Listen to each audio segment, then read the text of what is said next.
Welcome to Politics Done Right. I am your host, Egberto Willies.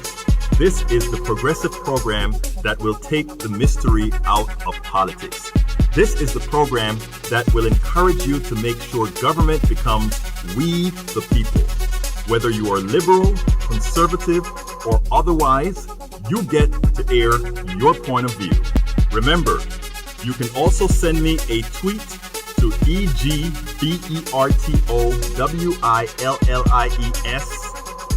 That is, at Egberto Willies. Let us engage. It is politics done right. 1, 2, 3, 4. Well, folks, welcome to one more edition of Politics Done Right. I'm Egberto Willies, your host. Thank you so kindly for being a part of the show. Would you know there just may be people that are scared of politics done right? You know that? I wonder why. I simply wonder why. Could it be because sometimes folks will feel uncomfortable when presented with information, however civil it's said, however truthful, however one looks at it, but if it puts you in a sense, in maybe it makes you a bit uncomfortable, it makes some uncomfortable to hear that. Just maybe, we're the life that I'm living, just maybe the way I do things, just maybe it isn't quite what one thinks it is. Folks, if you're just joining us, I'm going to ask you to do what I ask all of the times, and that is to please share these programs. It is very important if we are to enlighten people. If we are to be a voice, one voice, to help people get along, but not get along on superficial issues, not get along on superficialities, but get along knowing that there are really deep differences, deep divisions, deep many things that unless resolved, it becomes that healed sore. You know, that sore with the skin that makes it look like it is very much healed. But when one looks underneath that healing, what you find is the reality. And the reality usually means that it wasn't healed at all. It was just a nice piece of skin. A nice piece of skin on top of a sore that is still infected. On top of a sore that is still infected. You know, I have a lot of friends. I have a lot of friends on the left. I have a lot of friends on the right. I have a lot of friends that are moderate. I have a lot of friends that are liberal, progressives, right-wing, left-wing, Trumpists, and all of that. And the one thing that they do know is that in dealing with, whether it's politics done right or dealing with me personally, the one thing that they do know is that what they're going to get is a real conversation, a civil conversation, one where you're asked to ask yourself questions. Not only ask yourself questions, but really go over your sense of right and wrong, your sense of, do you really understand what's going on here? Folks, if you're just joining us, please go ahead and remember to share these programs. I mean, it's imperative if we're really to make a difference, right? If I got it on here. If we're really to make a difference, we have to be the ones that are putting it out there, because there are always a whole lot of people out there who are trying to shut you down, who are trying to get away from feeling uncomfortable, who are trying to get away from the truth, who are trying to get away from making friends uncomfortable, who are trying to get away from making people like them feel uncomfortable. And we can go on and on and on and on. So, folks, I want you to listen to the show. Now, here's the funny thing. And by the way, if you're just joining us, I beg that you share. This is an important show. The blog of the week is not even complete. It's the blog of the week is a piece that I'm going to be writing. I'm going to when I complete it, it's what's going to end up at Daily Coast, and it's going to be it is just as important there, because I tell you a little story, and this is an important story, and this is between progressives and liberals. I was reading my friend's thread, and in reading her thread, she was talking about Alexandria Ocasio-Cortez. Alexandria Ocasio-Cortez, of course, that young 29-year-old who beat an establishment candidate who was actually likely to be the Speaker of the House after Nancy Pelosi, but those realities are gone, because he was beat by a 29-year-old who was hungry, who told the truth, who spoke to her people, and when I say her people, I mean her district. And she spoke to them in plain languages what she supported and what she intended to do, and she beat the young man, well, the older guy. There was a discussion on one of the threads on the internet, and one of the ladies was happy with her, and a friend of mine came out and said, well, I'm really tired of this young person constantly out there talking about these values. And she said, I support these values, but the way she's doing it is probably the wrong way. And of course, many of the progressives on that particular thread really attacked my friend for saying that, because she said something that to them was anti-progressive, anti this young woman who I have a whole lot of hopes for. And the truth of the matter is, I don't feel like my friend. I don't feel like my friend. I feel that things have been done in a standard, straightforward way for a very long time. For a long time, we had everybody wanting to follow a particular path. We don't want to upset this. We don't want to do that. We want to take this calm. And we want to do all these things in this manner. And what has it given us so far? What it has given us so far is Donald Trump.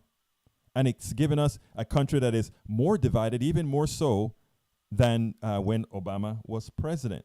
And if you notice, there's this thing that I have on the back screen of mine right now. What I'm saying there is there's this meme that's on a conservative site, and I downloaded this meme and I appropriated this meme, and I wanted to put it on here because we have a tendency, and that's the title of the blog, to be, well, I tell you what, I'm not going to talk about the background yet. I want to finish the story that I started about my friend. So they attacked my friend. My good progressive friends attacked my more liberal friend. And I went into the thread and I said something to the effect of, look, my friend tend to believe that Ocasio is maybe showboating, or she's doing something in a manner that she shouldn't in her opinion. And not only is she doing something in her opinion that's shouldn't be done that way, but she doesn't think it will get the progressive moves anywhere. In other words, these progressive things that we want, which most Americans want, if you ask Americans what they want, the values Americans are seeking are progressive values. Ask the questions, and anywhere from 60 to 80 to 85%, including Republicans, they want these progressive topics, these issues. The only thing that they differ on strongly is abortion. Amazing, right? On that particular social issue, that's where they differ. But anyhow, so I went in there in the defense of my friend that I disagreed with, telling the other progressives in the room that she, first of all, has a right to say that, and she may even believe that the way she said that. But in my case, I am utterly tired of us having done things the establishment way. I'm utterly tired of us constantly trying to appease a particular group who has no reciprocity in coming closer to us, coming closer to what most Americans want. So why should we continue to do the same thing if we are likely to get the same results? We shouldn't be doing the same thing again. So I came and I said, look, she has a right to say that, but this is what I believe. But then the one important statement that I made was this: but I will always have my friends back. every liberal in that room, every progressive in that room, every other person in that room, I will always remember to have their back. In other words, I am not going to pile on to say, oh, why are you attacking Alexandria Ocasio-Cortez and then some other thing, leave them stranded. I will always have their back.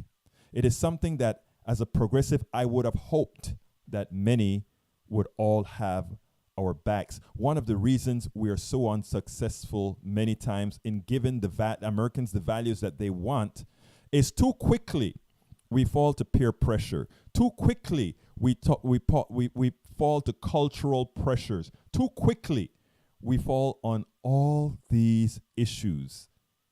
That is what a plutocracy wants. That is how they function. That is how they succeed. They succeed by having folks divided, but it's not only about division on issues, right? It's about division on methodology, because like I said, if you ask Americans what they want, they all want the same thing. Let's take sans abortion, but they want the same thing. And that is something that I know, and that's the reason you will never see me upset with my conservative brothers and sisters and my libertarian brothers and sisters, my progressives and all of them, and we sit down and we talk and we have great discussion. We disagree, but you know what? There are some centralities that we all have. But when we have folks who for comfort, oh, that makes me a bit uncomfortable. You know, I mean, before I get in, let me get into the show, and then I want to play a video. I forgot to load it up, but it's a Martin Luther King video, and it has something to do with the background that I have there as well. But anyhow, the show's title today is, why are the voices of conservatives and moderates given more value than progressives, right? And I see that in I don't only see that in several of the organizations that I am in. I see that on mainstream networks. I see that everywhere. People are so indoctrinated and programmed that we don't want to go so, they like to call it the left. I call it where people are. We don't really want to go there because you upset some center. Some center not created by the American population, but a center created, indoctrinated into you by people who studied your brain and told you you must think that way. And the reason you must think that way is to maintain the order. And you're going to see a quote that I given from Martin Luther King in the main piece. But that is the whole issue. Subtitle: rarely do we ask conservatives or moderates to placate their language or writings to appease progressives. Why then is such a concern to dilute the progressive message to appease them? Let me give a good example here. On the background you see, what do you see? This is from a conservative website. And it says, conservative teaches you how to fish. That is like, remember the Jesus part of the Bible that talk, I'll make you fishers of men, right? But but then on that same site, this is a definition of progressives now. Let me move my mic. I want you to read that. Gives you the fish he stole from someone else. Progressives, that's the definition of the progressives, right? And then there's a whole lot of narratives that are there to tell you that, that is how things work. And a lot of people sort of believe that the values that we support, that we want, it's because that is our mentality, that progressives want things for free, right? I look at that statement right away and I say things like, teaches you how to fish, and the other one says stole. Well, let's take a look at this teaches you how to fish portion. I say, well, if it teaches you how to fish, means you're educating. And if you're educating, it costs money to educate. So why is it that you don't want to make sure we have a big enough budget to educate us as we should. And then when I look at the progressive side and I say fish that you stole, first of all, I disagree with that wholeheartedly, because enough progressive values are out there that we do still have some education going. But you know why we have a lot of stealing and that kind of stuff? Because the education was denied, and the denied education made it that there were so many more people in the underclass. And we all know that stealing and robbery of this type, notice I said of this type, is an education issue, is a socio-economic issue. Of course, the stealing that they do at the plutocracy, when they create credit default swaps to steal your money, that is where the real stealing occurs, right? In America, the real stealing doesn't occur from that young person who's stealing a candy bar or who is stealing a hubcap or a tire. The real stealing in this country occurs at the top. They're the ones who steal our intellect. They're the ones who used our tax dollars to create drugs, and when it's time to monetize and capitalize it, they make all the profit for it. That is stealing from our commons.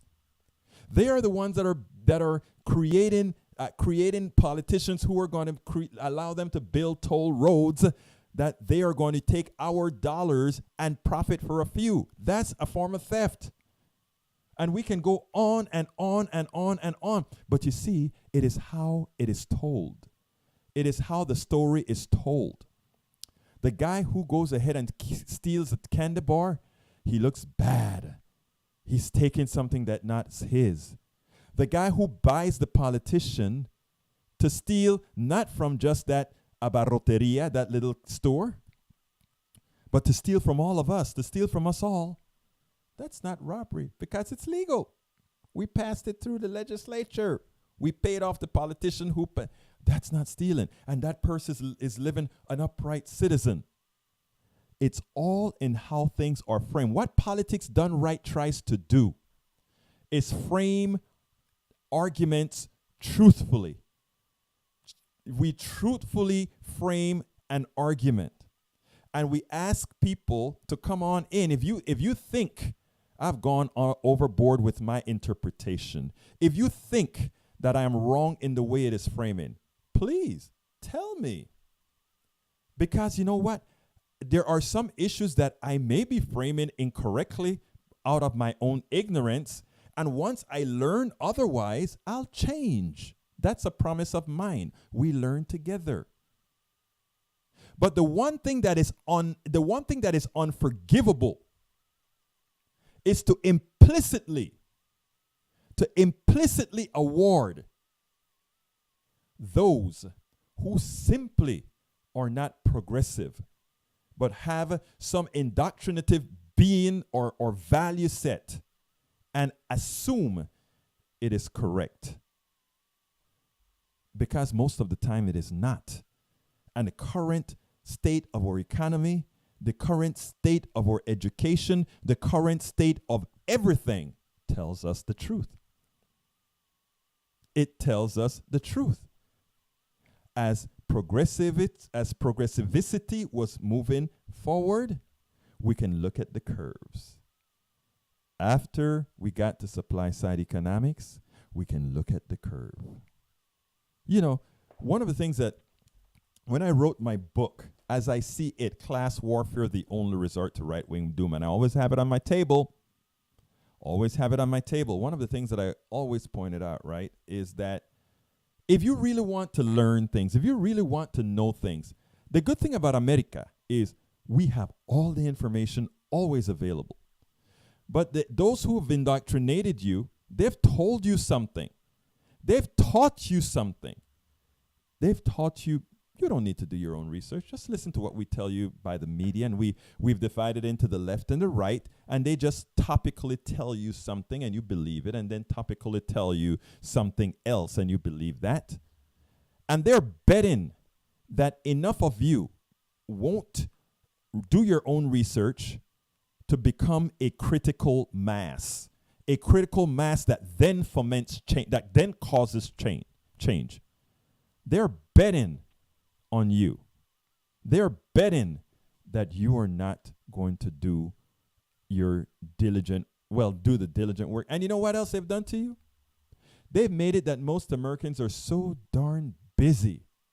They have to work so darn hard that it's so difficult to really do all of this and find all of this out. So anyhow, the reality is this, folks. I believe wholeheartedly. Oh, where is all my things here? This is interesting. We actually got some mistakes in my blog that didn't come out as it should.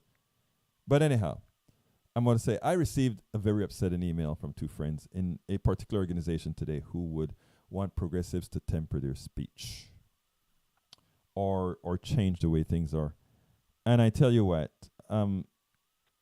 I think there's too much happening, and if we continue to constantly attempt to appease those who have no interest, and by the way, news break, Prime Minister Theresa May survived, so I guess we're not going to get our progressive icon to run, we're not going to get a new election to put our progressive icon in there, so I guess Brexit also may still be on.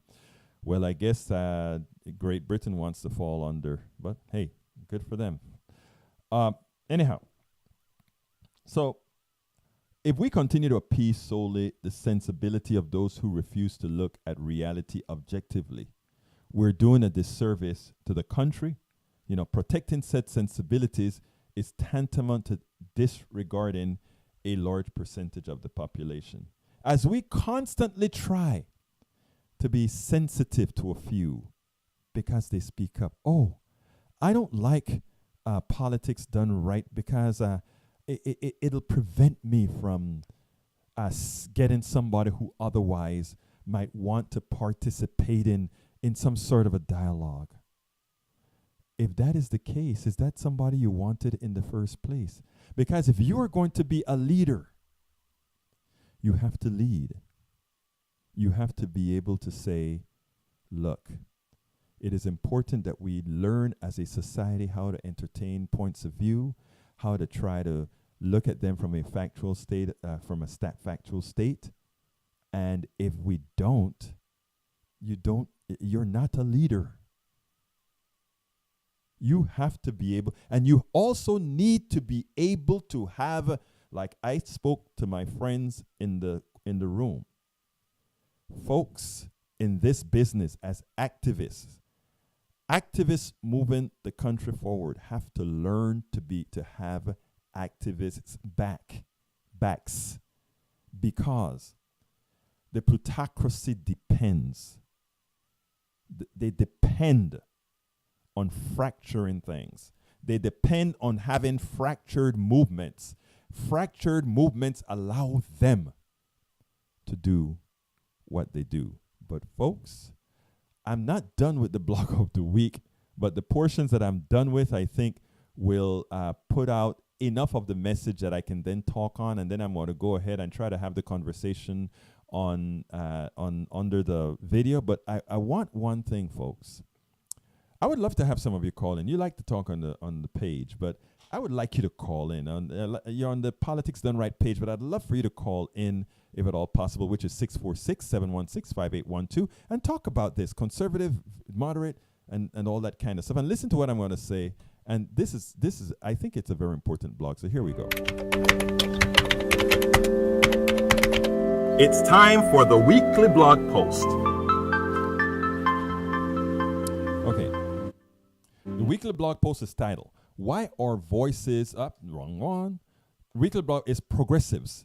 Be careful of the comfort of placating the privileged at the expense of the afflicted, because that is what happens quite often. Be careful of the comfort of be careful of your personal comfort of placating the privileged.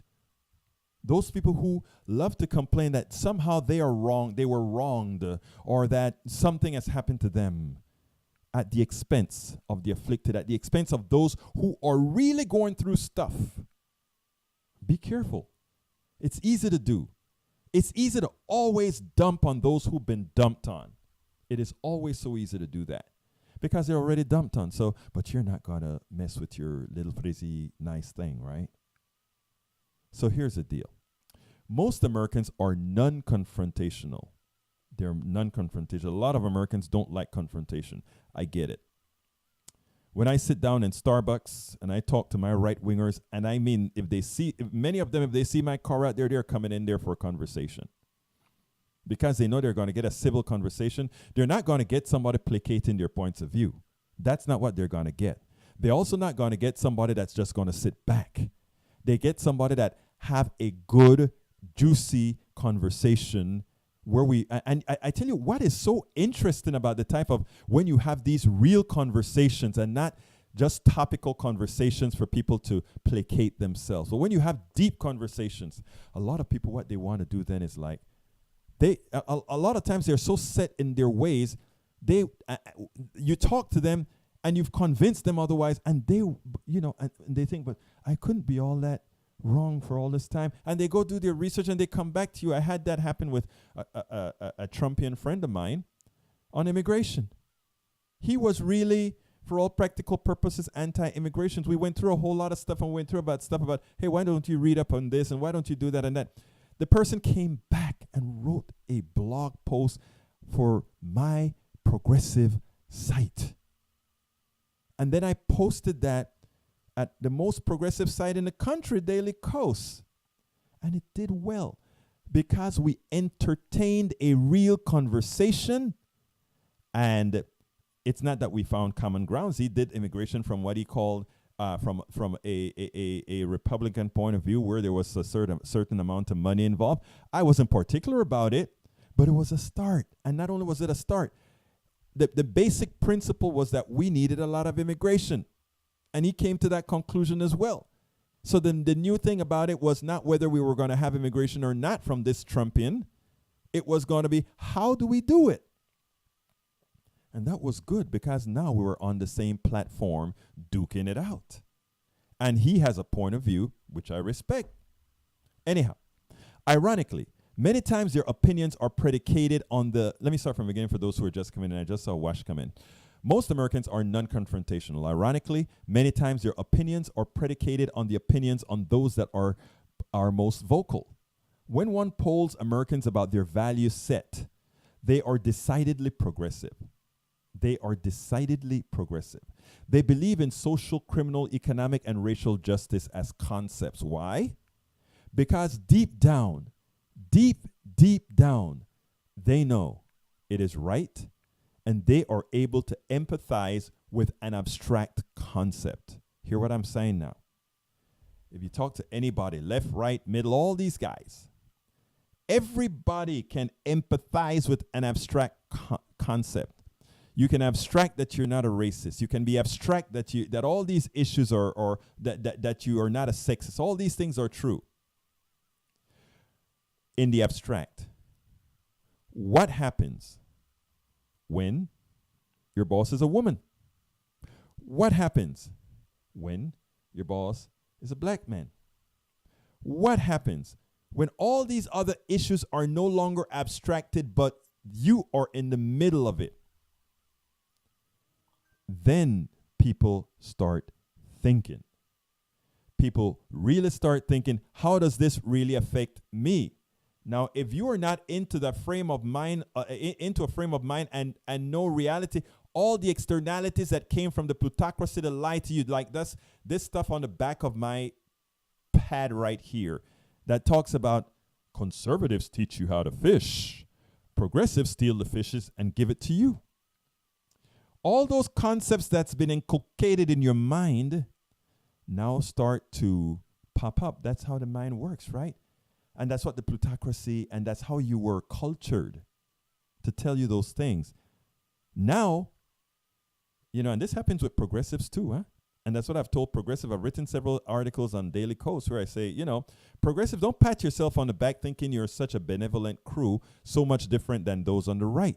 And if folks were there listening to all these things that I've been preaching along for quite a few years, they would see that there's no love lost between what I think about from a cultural value, progressives in the aggregate and conservatives, right-wingers in the aggregate, because it's from the same pool. Now, the thing that we're trying to do now is how do we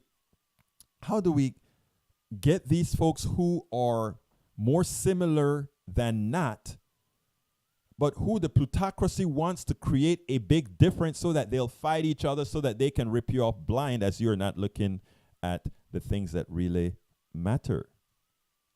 That is the thing. That is the thing.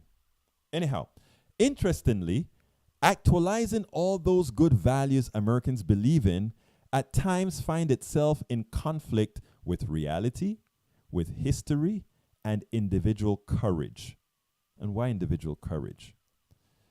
I've told the story many times when I'm in Starbucks and I've been talking to somebody on the right who, after we speak, they're like, oh my God, I never looked at it that way. Now that I see that, oh, I can understand where you're coming from. Now, I'm still a Republican, but, I would really like to see policies like this effected. And that same person, I'm walking into Starbucks again and I see them with some friends standing up and talking and having fun. And immediately I see the fear in the eyes. Am I going to come to them with their friends and speak of anything we spoke about? Of course I won't. I understand the concept. I understand peer pressure. I understand all those things. I understand the culturalization. I understand cliques. So no, I'm not going to do that.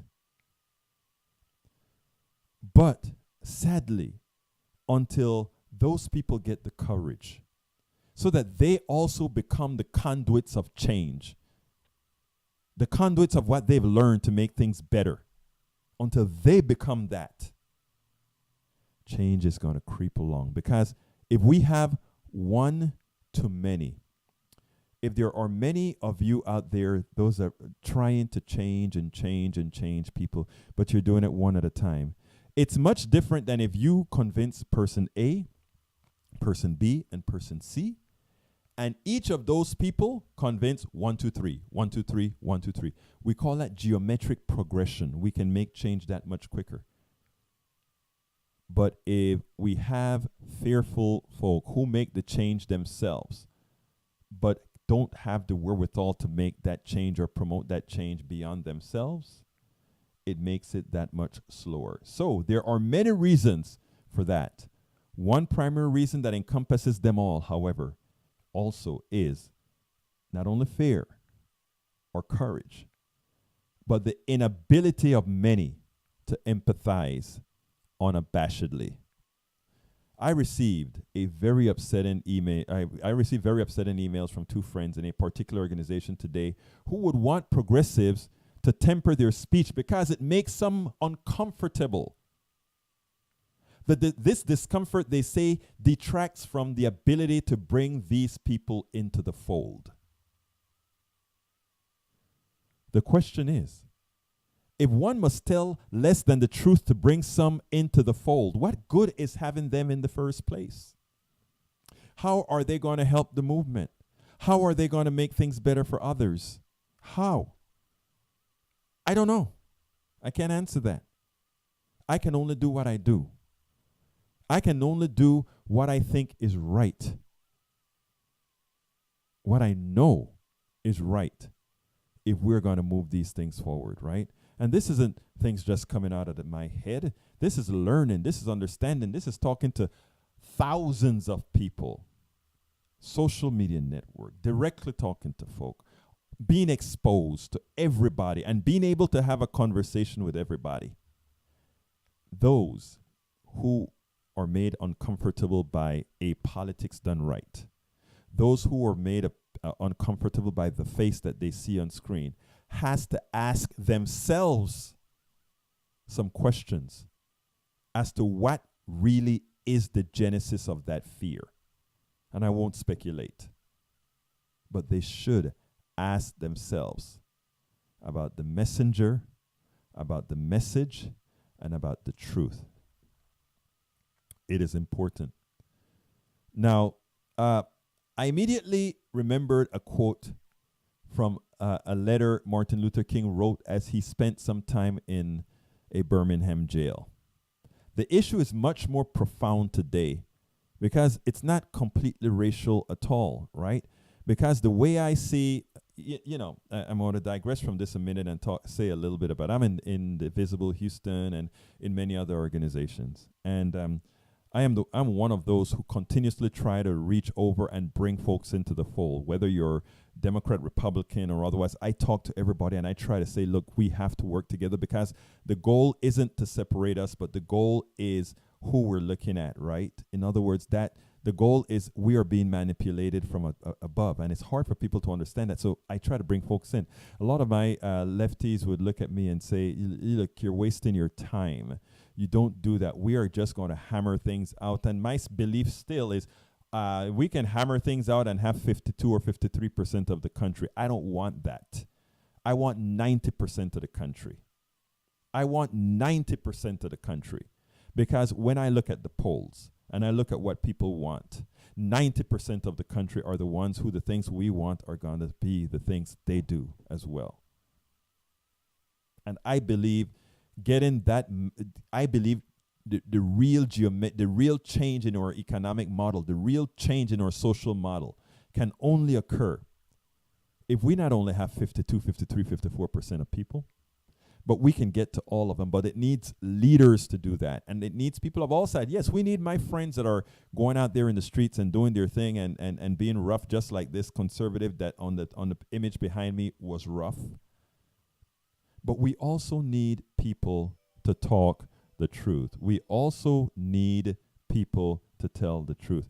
Later on I'm going to play a Martin Luther King piece. It doesn't have anything to do with the letter, but here's what Martin Luther King said in jail. And he said, the issue is much more profound today. I want you to replace the words in this passage that Martin Luther King wrote in his letter from white moderate to some progressive. So everywhere I say white moderate, replace it with the words some progressives or some Americans, whichever one you want to do. But this is so very important. This is what he said, because it holds true today. I had hoped, this is Martin Luther King's words, I had hoped that the white moderate would understand that law and order exists for the purpose of establishing justice, and that when they fail in this purpose, they become the dangerously structured dams that block the flow of social progress. I had hoped that the white moderate would understand that the present tension in the South is a necessary phase of transition from an obnoxious negative peace in which the Negro passively accepted his unjust plight to a substantive and positive peace in which all men will respect the dignity and worth of human personality. Actually, we who engage in nonviolent direct action are not the creators of tensions. We merely bring to the surface the hidden tension that is already alive. We bring out in the open where it can be seen and dealt with, like a boil that can never be cured so long as it is covered up, but must be opened with all its ugliness to the natural medicines of air and light. Injustice must be exposed with all the tensions exposure creates to the light of human conscience and national opinion. But there is another passage that is even more profound, and I want to get to that. I want to get to that passage in this very long letter that he wrote. Let me see. Bear with me as I find. Oh, here is the other one. And this is the important part. And this one is even more profound. I must make two honest confessions to you, my Christian and Jewish brothers. First, I must confess that over the past few years, I have been gravely disappointed with the white moderate. I have almost reached the regrettable conclusion that the Negro's great stumbling block in his stride toward freedom is not the white citizens' counselor or the Ku Klux Klanner, but the white moderate, who is more devoted to order than to justice, who prefers a negative peace, which is the absence of tension the absence of tension to a positive peace, which is the presence of justice, who constantly says, I agree with you in the goal you seek, but I cannot agree with your methods of direct action, who paternalistically believes he can set the timetable for another man's freedom, who lives by a mythical concept of time, and who constantly advises the Negro to wait for a more convenient season. Shallow understanding from people of goodwill is more frustrating than absolute misunderstanding from people of ill will. Lukewarm acceptance is much more bewildering than outright rejection. Now, this had to do with the white moderate during the time of segregation and when Martin Luther King was doing his thing. But I mean, it still occurs. I mean, a good friend of mine, very good friend of mine, looked at me and said, we were talking about Trumpism and all of that. He is also a conservative Republican, and he said to me, he got tired of the Me Too movement, and he said, I don't know what's a big complaint. Women, I was in India, and the women there, they have it hard. And, he was talking to me as a man to man, and he was talking in such a manner that, the women in India have it bad. What are American women complaining about? And I listened, and I listened, and I listened, which is what I do. That's the kind of conversations that I have. I listened, and I listened. And then I looked at him, and I said, my brother, you're a white guy. And here's the thing. You don't have anybody put in any restrictions on you. When you walk into a room, you never have to have that anvil on you that is saying, I'm a woman, so I have to play a certain role more so that I can be taken seriously because I'm a woman. This is me talking to him now. And I said, how can you, that person who has everything, tell that woman who doesn't that she, be satisfied with what she has? It's not as much as you do, but what she has. Because people elsewhere have it worse. A bulb went off in, we got a little bit more complex than that, but a bulb went off in my friend's head. And he said, Egberto, never before, and he's spoken that to a whole lot of people, never before did I look at it that way. Never before did I say to myself, oh, what does that really mean? And why am I bringing that story up? Because when I look at my friends who complain about, let's say, a politics done right and the tenor with which it is spoken, right? That person that complained to that other had my friend said, you know what? Listen to the words that he is saying. Listen to the words. Listen to who he is. And listen to why those words are expounded. The same thing that he can say from being a Latino. The same thing that he can say from being a black man. The same thing if I were a woman that I could say from being a woman applies. You don't wait till it's convenient or a little bit better to move ahead or to move things forward. We have to have each other's back. When you are in movements, you have each other's back. That's the only way movements survive. Absolutely only way. And that's what I preach, that's what I talk and everything that I put out there.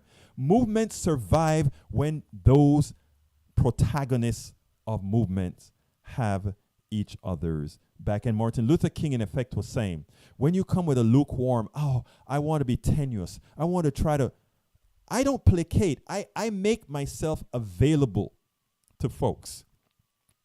But in the statements that I'm going to make, it's not going to be to placate reality. It's going to be very nice about it. It's going to be very civil about it. But not and ever to mulch the words or to placate. Let me finish the blog of the week so I can get to my folks on the site. But anyway, So I read what Martin Luther King had to say. So as I sat at Starbucks, my good friend, Dr. Theis, professor of government and director of Lone Star College's Center of Civic Engagement. And, he does a whole lot of this as well. And in fact, I learned a lot from this guy. He's a government teacher, and I learned a whole lot about government and how things happened. And we're going to have some shows with him a few times down the road. But anyway, he walked in to grade some final exams. I told him I was writing an article triggered by an email I received from a friend. After I told him I would include Martin Luther King's quote, he provided another one to highlight the point from another side, because Martin Luther King's statements were profound. Those were some profound statements from Martin Luther King if you decide that you really want to see what he's saying or understand what he's saying. So the professor gave me the Barry Goldwater quote below. We are not discussing the wisdom of Goldwater's libertarianism and strict adherence to state rights, which are partially used by nationalists to justify their racism. Okay? Even Martin Luther King, as I recall, said Goldwater was no racist, but his stances allow racists to flourish. Anyhow, this is what he said. I would remind you that extremism in the defense of liberty is no vice. And let me remind you also that moderation in the pursuit of justice is no virtue. And you know what? Profound.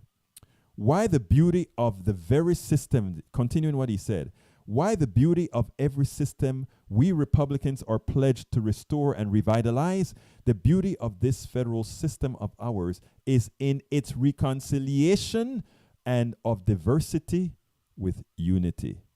We must not see malice in honest differences of opinion, and no matter how great, so long as they are not inconsistent with the pledges we have given to each other in and through our Constitution. Of course, he has more faith in the U.S. Constitution than I do. But anyhow, that's beside the point. Let me go ahead and pull down my brothers and sisters' comments here. Let me pull that out and bear with me as I get there. Vamos a ver lo que vamos a hacer ahora mismo. Okay, here we go. Here we go. Michael Rednin, Egberto, when you have a bit of time, there's a Veritasium video I'd like you to watch. Thank you, my brother. I'll do that. I see you have the link in there. On most political issues, 90% is unattainable. 70% is much more likely. I agree with that. I use 90% as like, I would really love to see that on certain issues, but you're right about that. Sean Hefferman, Daniel Ledoux, progressive agendas don't equate to loss of freedom. Lots of examples worldwide. Exactly. And evidently, I don't have the entire thing, so let me go ahead and figure out getting a bit more of what we need to pull out. Okay, Bruce Pollard, Bruce P. is saving energy today. Brother, I hope you feel well and get well soon, my brother. Money out of politics can't start soon enough, and it begins with spurring in the MSM, the mainstream media, that obsesses with who raise more in their coverage. Corporate-funded candidates will always outraise corporate, but we will overcome that difference, usually in spite. You're so right, my brother. Michael Rednin, Egberto, why are you using a Prager background? Let me tell you why. The reason I'm using a Prager background, my friend, is the show today was about, notice I said progressives. People always get on progressive case. They always want us to placate the other side. And my contention was, we are not vicious. If you want to see what vicious look like, the scene that I have behind me, that is what we're talking about. In other words, they are talking about, oh, we teach people to fish. You guys steal the fish and give it away. How low can you get? But if we do something of that nature, you get you see what I'm saying. So that's the reason I'm using the Prager things. Notice I did cut the Prager thing off. I hope I did, at least. I hope I cut it off. Ask the people if they are willing to give up some freedom in order to get progressive agenda, and I suspect you will find that most Americans are willing to trade. And that is where you're wrong. We've already asked the questions. The polls are out there. Daniel Ledoux. And to that responded Mr. Hefferman. Lo perdí. Vamos a ver lo que él respondió. Mr. Hefferman said, Daniel Ledoux, progressive agendas don't equate to loss of freedom. Lots of examples worldwide, absolutely. And of course, Michael responded, progressive agenda item number 1, get big money out of politics. So far, so good, my brother. Okay, let's go back to the next. Vamos a ver. Nope, not you there. Let's move you down. So move you down so I can get there. All right. Oh boy, that's rich. A progressive talking about division. The progressives have been about dividing Americans by race and class for at least the past 50 years. No, I don't think so, my dear brother Lado. I think America did a very good job of doing that in the first place, and we've been trying to mitigate that right away. But for us to mitigate that, we have to first realize that it's a reality, and that's why I do believe in identity politics. I believe we have to handle the issues of women differently than we handle the issues of men versus the differences that we handle, because there are all these externalities that make those things different. That's identity politics. Someday, when you walk into a room with your manhood and all somebody see is a human being, we won't need identity politics. Until that day occurs, identity politics is a must, because you are going to solve the race problem differently than you're going to solve the gender problem differently than you're going to solve the every other type of problem. They're solved differently because they have different constituencies. So yes, I do believe in identity politics. And this folks said, oh, we need to get away from identity politics. That is something else put out there by the plutocracy to fool you.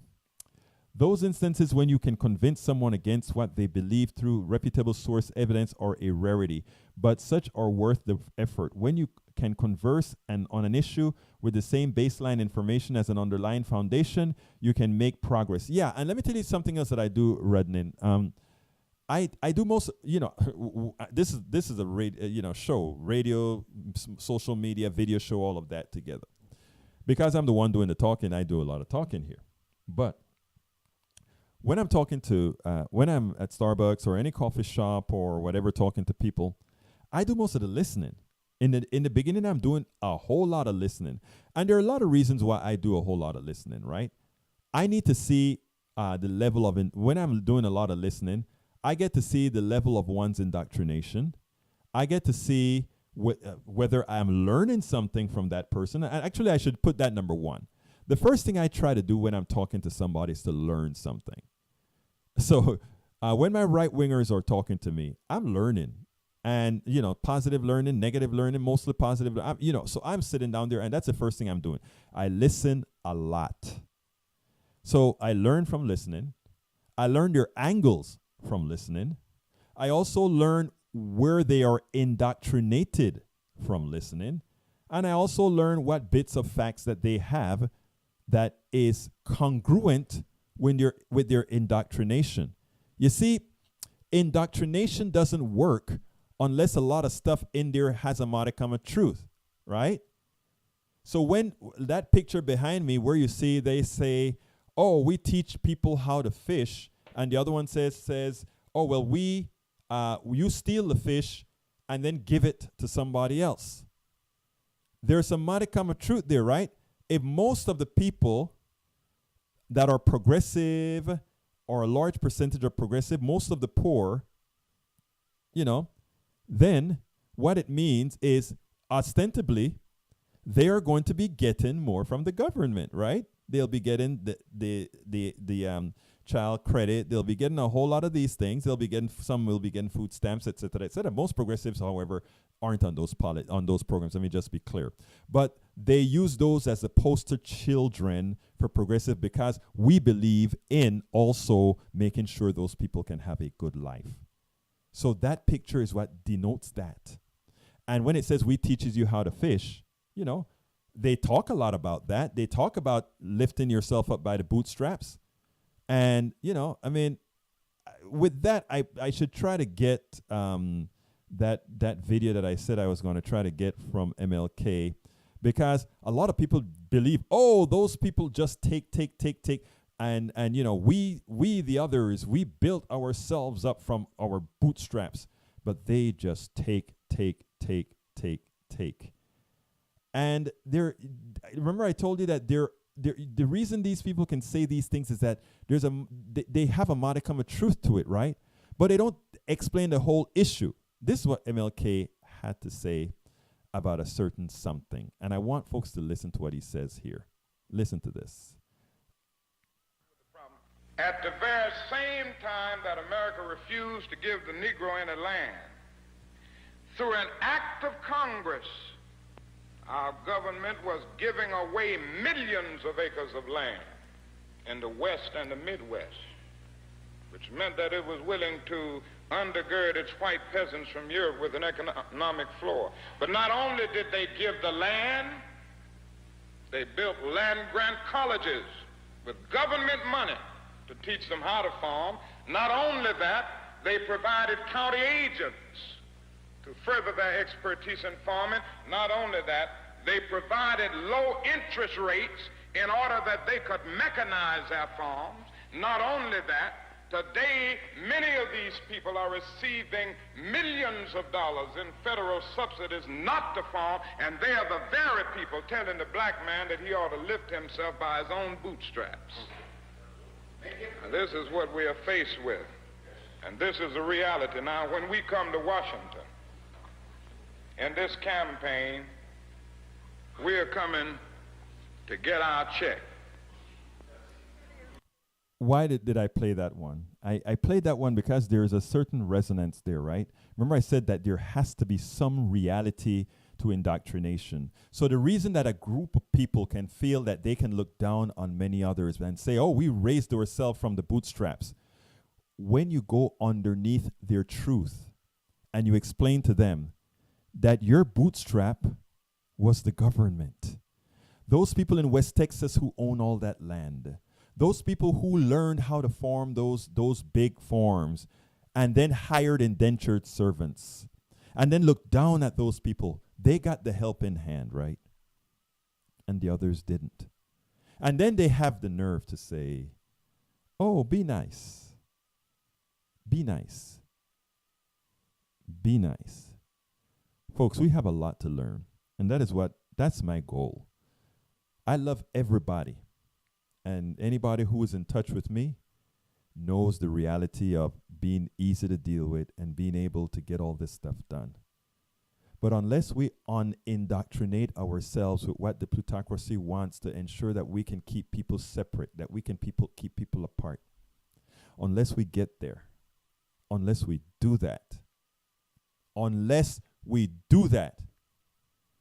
we are destined to fail. So let me tell you something. First of all, thank you all those folks that support Politics Done Right. It is important that you do. It is important that we get out here. I will never, ever not be frank. I will never, ever not go out there and tell the truth. And I will never, ever try to placate anyone, because good people are out there, and there are too many good people out there waiting, hungering for what's right, to understand what's going on wrong in this country, to ever appease them. You're doing no favor to anybody by appeasing them. Folks, let me just ask you to remember that this is a progressive show, a truthful show that entertains everybody, left, right, middle, center, communist, socialist, anarchist, everybody I want to be in touch with. Please go to patreon.com/politicsdoneright, patreon.com/politicsdoneright. And if you believe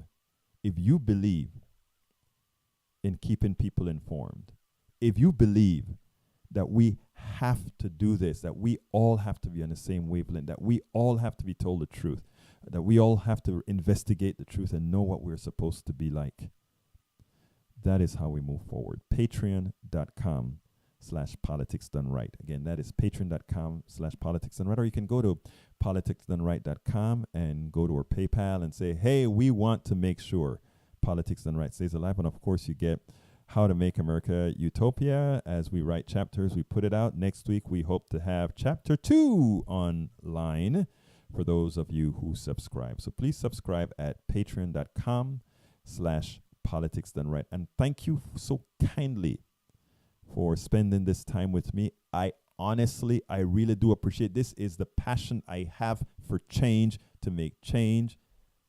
and this is intentional. My name is Egberto Willies.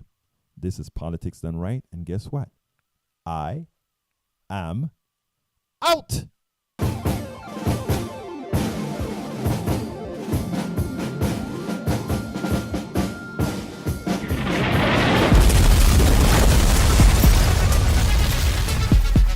Welcome to Politics Done Right. I am your host, Egberto Willies.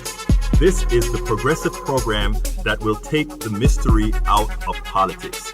This is the program that will encourage you to make sure government becomes we the people. Whether you are liberal, conservative, or otherwise, you get to air your point of view. Remember, you can also send me a tweet to EGBERTOWILLIES,